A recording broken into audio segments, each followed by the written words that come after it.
Perkenalkan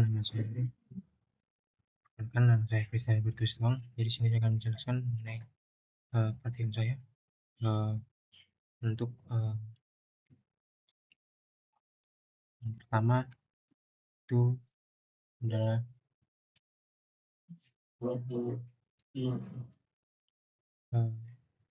grabs dan hips. Untuk grabs dan hips.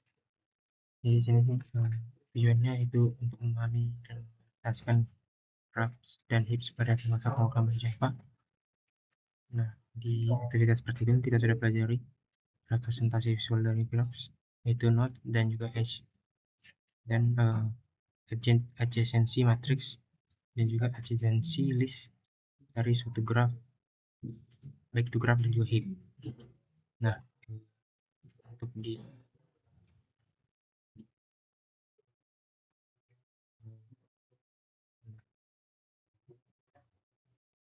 untuk code-nya sudah saya modifikasi untuk sesuai dengan Google Check Style.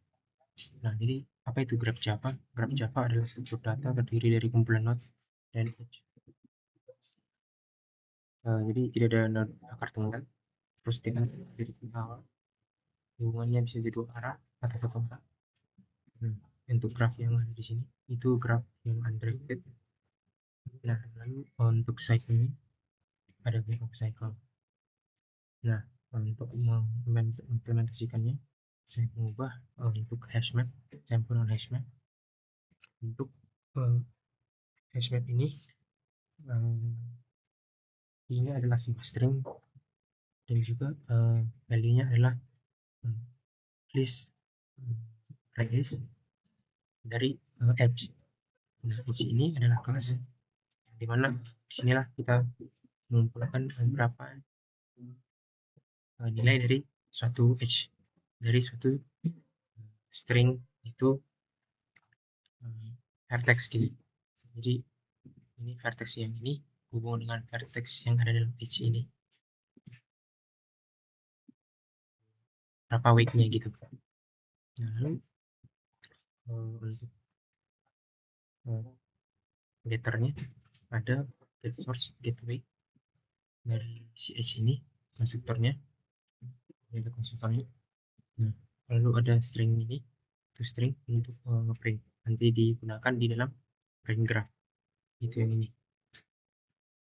Jadi print graph itu metodenya untuk memprint hashmap dari struktur data graph. Kita perbarui untuk setiap vertex dari adjacency list yang ada di sini. Kita ambil set atau semua key daripada si adjacency list ini. Kita print vertexnya, nilai vertexnya itu key-nya. Lalu kita buat tanda seperti ini, menunjukkan bahwa ini node ini memiliki hubungan berapa banyak gitu. Lalu kita print lah edge-nya semuanya yang berhubungan apa aja dia node ini gitu. Ya, kita print vertex yang berhubungan dengannya, lalu dengan weight-nya juga. Ini ada method toString, itu maksudnya yang ini, yang ada di sini. Kita print lagi. Lalu ini untuk metode add vertex. Jadi kalau dia null, dia akan return true. Ini metodenya untuk menambahkan sebuah vertex dalam satu data graph. Lalu dia akan return true jika vertexnya tidak null dan false jika null. Nah, kita put di sini implementasi dari vertex edge. Jadi kita isi vertex ini karena tidak null, maka kita isi vertexnya. Kita buat inisiasi objek release dari vertex itu dalam adjacency list. Stringnya yang gitu. Node-nya ini punya kita inisiasi listnya apa aja dia yang kehubung edge apa aja dan ke node mana aja gitu. Lalu untuk menghapus sebuah vertex beserta semua edge yang terhubung dengannya, ada parameternya vertex juga, vertexnya akan kita hapus. Lalu dia akan return true jika menghapus berhasil, false jika tidak ditemukan atau dia 0. Ini ya jelasannya.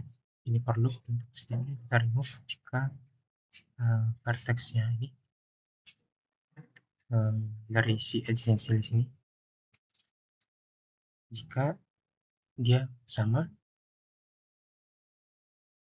dengan vertex yang ada di string ini parameter. Begitu juga dengan fh sama juga seperti tadi, dia return true jika vertex parameternya tidak ada yang nol, false jika salah satunya nol. Itu juga vertex 1 vertex 2 untuk remove edge. Nah, kita masuk ke Dijkstra. Jadi di dalam Dijkstra ini distance-nya adalah sebuah hashmap. Jadi kita buat hashmap satu lagi dalam jika kita ingin mengambil fungsi ini. Jadi dia akan return, dia kan menghitung jarak terpendek dari dua vertex. Jadi dia return jarak terpendeknya itu butuh integer dari start ke end atau min 1 jika tidak ada jalur. Nah, jadi hashmap ini dia punya string dan juga integer. Ini string. Jadi untuk setiap string yang tadi dia akan diinisialisasi dengan keset yang ada di adjacency list yang tadi. Lalu jika kita buat juga visited, jadi di sini kalau dia sudah dijumpai maka dia akan masuk ke dalam list ini.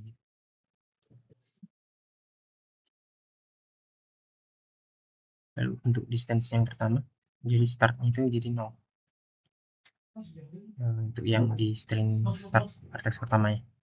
Lalu kita while loop di sini, kita inisiasi current itu 0, lalu smallest adalah max value. Lalu kita cek nilainya. Jika si vertex ini memiliki sudah dijumpai atau sudah ada di dalam list visited, maka dia akan false. Dan ini kan dia akan dieksekusi gitu. Tapi jika dia belum ada, maka berarti dia tambahin. Lalu untuk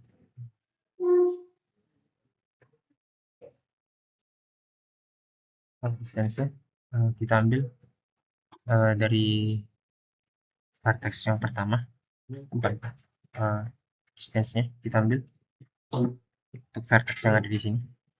Setiap vertexnya, jika kita bandingkan dengan nilai terkecil. Lalu jika dia currentnya 0, maka dia break di situ.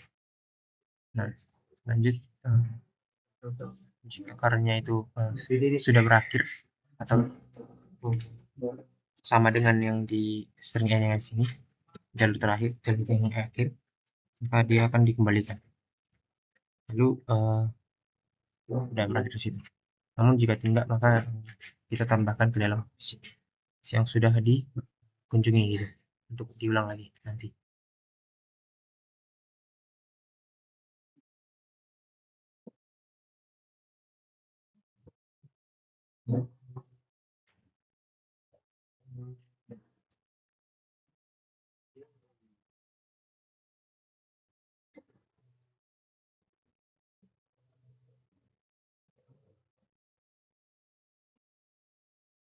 Oke, lalu lanjut di neighbor. Jika dia perannya selesai di situ, maksudnya tetangganya itu aneh.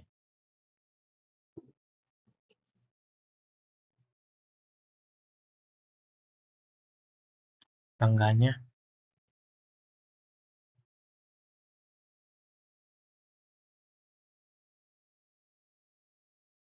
simple var-nya itu tanda sebagai visit. Jadi programnya akan tambahin dibandingin gitu dengan new distance-nya. Kalau distance-nya lebih kecil, maka dia akan di put di situ. Lalu jika tidak, dia akan return yang satu. Itu sekian untuk penjelasan untuk yang graph. Akan saya lanjut di video kedua untuk penjelasan yang di Oke, jadi sini saya akan melanjutkan yang Dijkstra kemarin, yang Dijkstra tadi. Nah, jadi sebelumnya saya belum merunnya. Jadi saya akan coba untuk merunnya. Ini yang Dijkstra ya. Bentar.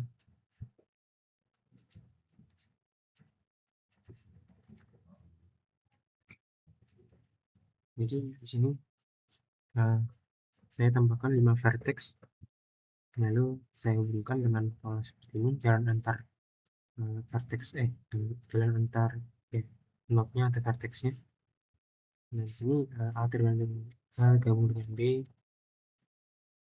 itu dengan weight 6. Nah, jadi ini input vertexnya. Lalu ini saya akan print agency listnya. Dan untuk jigstra-nya saya akan masukkan ke dalam integer satu spread. Nah, sini saya print satu spreadnya jigstra itu dari A, not A ke not C, berawal di A, berakhir di C.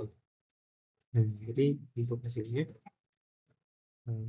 saya akan buat jangan CP, terus kita ambil ujar filenya, lalu kita masukkan ke dalam sekalian. Nah,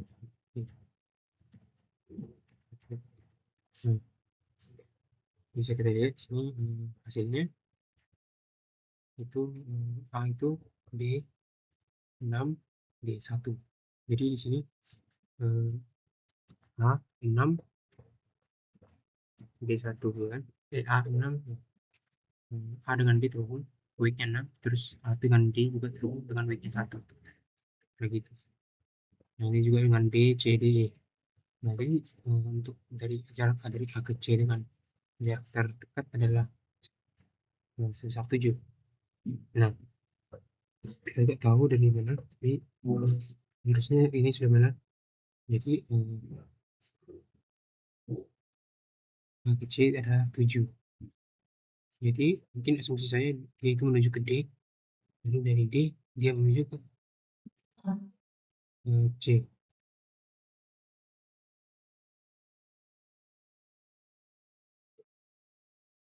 D harusnya dia D, lalu ke D, dari D ke B.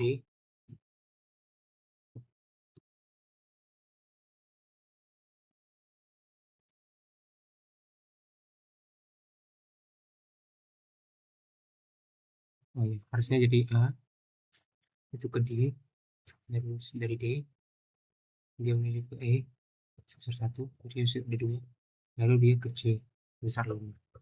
Jadi hasilnya 7. Ini implementasinya sudah benar. Untuk itu saya tidak akan bahas lagi. Saya sudah jelaskan tadi.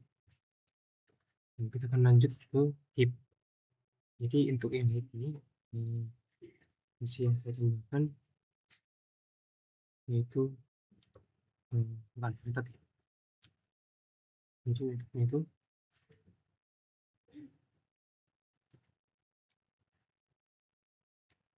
itu adalah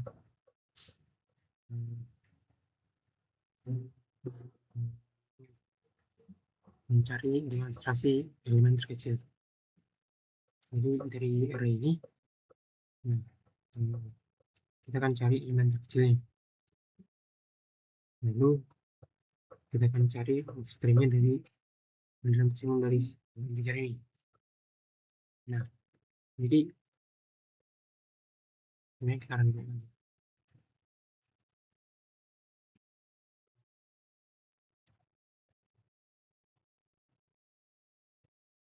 Jadi intinya sebenarnya saya jelaskan aja ya.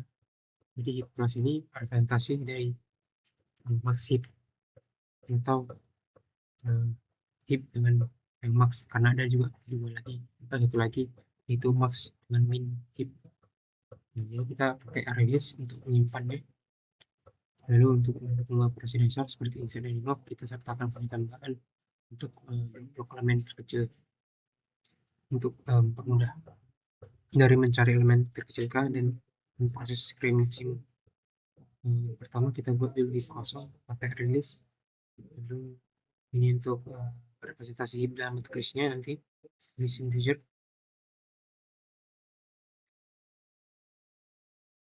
Ya kan, ini adalah struktur internalnya, ini untuk konstruktornya, ini untuk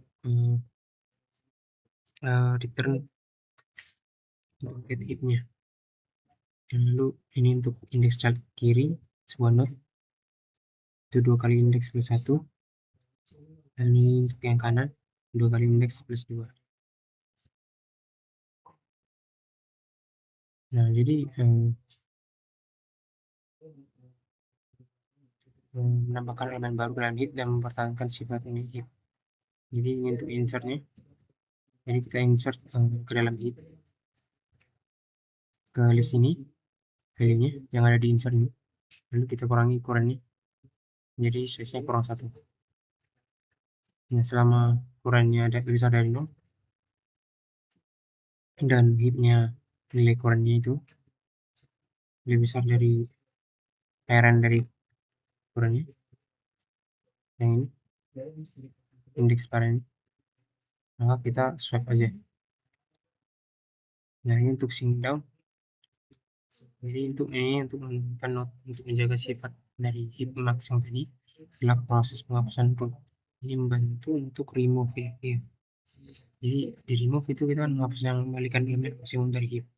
Jadi untuk returnnya ya nilai maksimumnya pada heap atau 0 jika heap kosong. Jadi jika heap kosong 0, jika heap 1 pada 0 aja. Sedangkan kalau heapnya tidak kosong dan size-nya tidak sama dengan 1, saya lebih besar dari 1, maka x value-nya kita ambil lalu kita set untuk yang pertama 0 untuk kita remove. Lalu kita menggunakan fungsi down yang tadi. Lalu untuk menggunakan elemen terkecil k dalam sebuah array, kita memakai struktur data heap.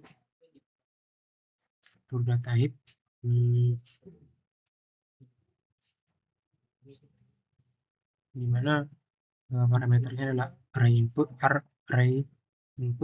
namanya r, parameter urutan terkecil yang dicari itu k, lalu kita return elemen terkecil k-nya itu berupa integer.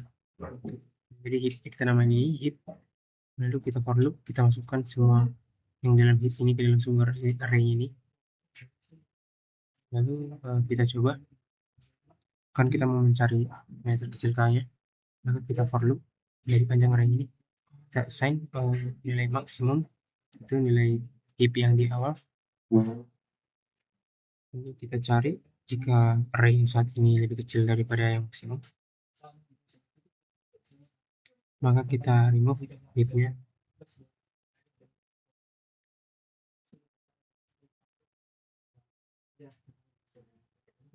Lalu kita insert nilai yang array ini. Lalu kalau setelah itu ya tinggal return nilai.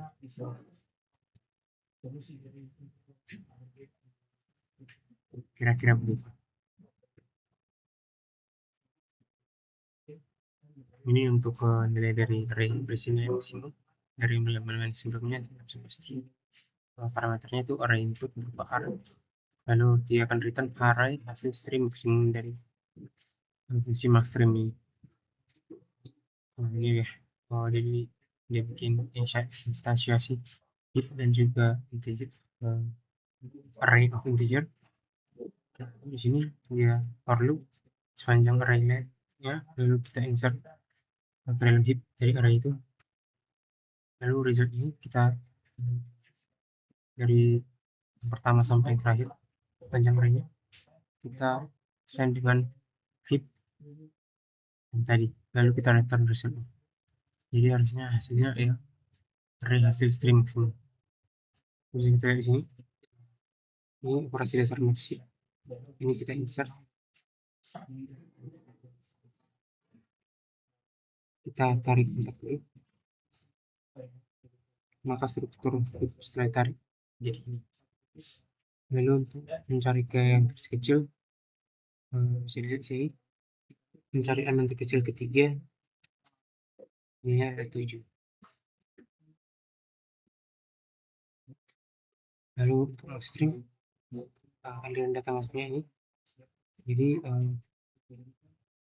harusnya hasilnya jadi 25, 8 begini. Jadi dicek dulu kan 2, misalnya 5, maka 5 lah kita assign, lalu 5-nya lebih besar dari 1, lebih kecil dari 8, maka 8. 8 lebih besar dari 4, maka 8 lagi, lalu 4 dari 9. Kira-kira gitu. Sekian video yang bisa saya berikan. Jika ada kesalahan kata, saya mohon maaf. Terima kasih.